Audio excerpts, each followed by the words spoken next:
What's happening, financial coaches? It's Pete here. Hey, I want to talk to you today about why I charge $150 per session up to an hour. And I want to be a little bit more clear on exactly what I charge and why. I know I have talked about that I charge an hourly rate because I want it to be simple for people. I want it to be affordable for people. I don't want to necessarily force you into a package that you might not need because I don't really know what your situation is yet. I don't really have a specific part of the personal finance spectrum that I focus exclusively on, like bringing people through the budgeting process or bringing people through the FI process, those types of things. So I've worked with just a ton of different people, and I've always wanted to make it accessible and affordable. So generally, when people ask me how much do I charge, I usually say $150 an hour. Now that's a little bit of an oversimplification, and I thought I would express to you why I charge the way I do, which is actually a little bit more nuanced, right?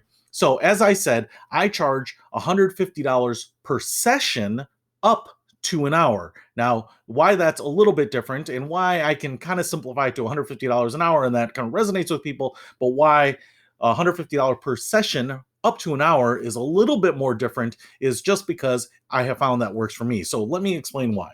First of all, for people that I work with, many times we will cruise right up to the hour. And oftentimes I will have something scheduled back to back. Maybe it's not even a second coaching session. Maybe it's just something else I have to do for business or whatever it might be. So usually if we have a set time for something that is pretty fixed, it's pretty not malleable. So what I want clients to understand is that they're going to get an hour, but they're not going to get 65 minutes, 72 minutes, right?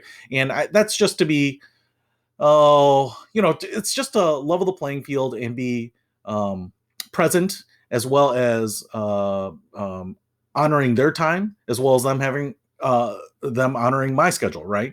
If you were to use a lawyer or a doctor or a plumber or anyone who charges strictly by the hour, you're going to get charged, if it's an hour and a half, right? You don't necessarily get to that free time. And so I want to stick to that too, just so people have an expectation of what to expect, I guess. Well, department or redundancy department. So one of the things that helps do too is reduce the chit chat, right? So $150 an hour to make the most of it from the client's perspective is to use it for our questions. If you think about, when you talk to a lawyer and, one of the homeowner associations that I was a part of, had a lawyer come in and answer questions about why they were changing the bylaws. And I thought it was funny because the president of the homeowner association had all his questions lined up. The lawyer came in, he asked them all, bam, bam, bam, bam, bam, and he said, "Thank you for your time." And so he got all his questions answered in 20 minutes because the lawyer charged by the hour, right? So he didn't want chit chat. He didn't want the lawyer's resume. He didn't want them to share anything other than answer the questions that they needed, right? So that's one of the things that it does is it says, hey, this is the amount of time we have. Let's use it. Now, I do like the chit chat. I do like building relationships with clients, and there's always some of that.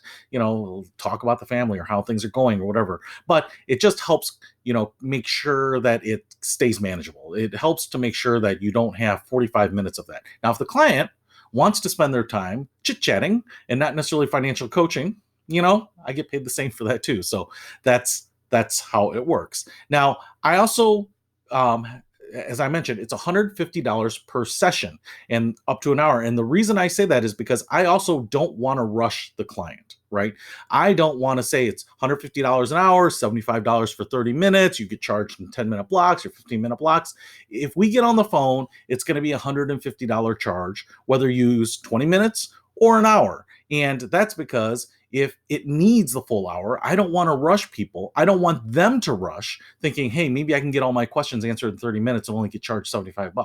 Like I said, we get on the phone. The expectation is that at the end of that call, if it lasts up to an hour, they're going to get charged $150. Now, if they say, hey, I have things to do, and Pete, we've had a long-term relationship, and this could be 22 minutes, it could be 35 minutes, maybe we go the full hour. But many of my calls now don't last an hour because they just don't have to, and we can fill some of that with just chit-chatting, and I can kill a couple hours just chit-chatting. I love talking with people, but I don't want to necessarily make that call any longer than it needs to be. Right. So if the client wants to get off the phone, it's their lunch hour or they're in the car or whatever it is, and they get their questions answered, or they get the information that they need, or the next steps planned, or they tell me about what's going on. And, that's kind of enough of a report on their progress. I don't want them to stay on the line to feel like they have to get their money's worth, but it allows them to get off the line and not necessarily have to press to get off the line, right? To get off the line quicker, to say, hey,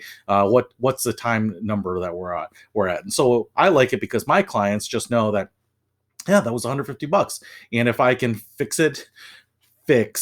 I'll use that loosely, but if we can, address what they need in 10 minutes, great. If we can address it in 45 minutes, that's great. There's that story of, I think the anecdote is, uh, a UPS sorting station goes down and the mechanic comes in to fix it, and he changes one screw or fix one screw, and the whole thing comes to life, and he charges UPS $10,000, and they say, you were only here for 5 minutes. And he says, well, it was because I knew which screw needed to be changed. Right. And so what I want is people to get what they need, get everything that they need, but not necessarily get any more than they need or any more than they even want. Right. And so that's why I like having it be $150 per session if we get on the phone, and you get the full hour if you want it. And if you don't need it, we're not going to stay on that call either. So that's why I charge it. Hopefully that makes a little bit more sense. It's a small nuance difference than actually charging at a rate of $150 an hour, but it allows me to be respectful of their time and them my time. It also allows us to use the time, and allows us to be aware that we're not going to spend all the time just chit-chatting either. So it does a number of things that I think are helpful for my clients, just to know what they're getting into and know exactly what they're going to get billed and their expectations. And it helps me kind of control the business, as well as, the time slots and all that too. So for me, it has really worked out nicely over the years, and that's why I do that. So hopefully that helps. If you have any questions on it, let me know. I'll see you later.